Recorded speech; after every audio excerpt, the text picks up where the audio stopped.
Just one more manifestation to the chairperson and to the presiding officer.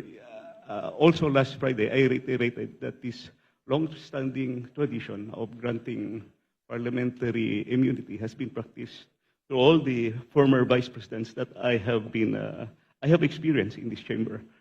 And the tradition is granted first to the co-equal branch of the government, and it is on the part of the president or the vice president or to the co-equal branch of government who will reply that he is waiving, that he or she is waiving his parliamentary inquiry. So I think it would be proper and fitting that we would ask first the vice president if she's willing to Mr. waive. Chair, may I be recognized?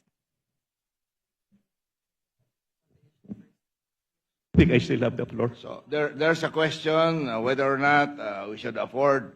Yes, we have discussed last Friday to afford the second highest position of the land, parliamentary courtesy. But at the request of the minority, they just want to ask, two of the minority members just want to ask questions, and it is the prerogative of the Madam Vice President to answer or not. Is that clear? So that clarifies my question. We will Thank be you. asking the vice president to answer or not the question. Madam Vice President, can we go ahead? Madam Chair, Yes, sir. Madam Chair. Just an inquiry. My apologies, Representative Marcoleta.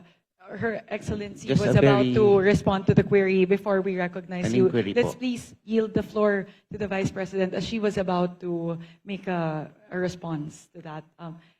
Your Excellency, if you would like to respond po. Yes, I waive the privilege, sir. Waive. Yes.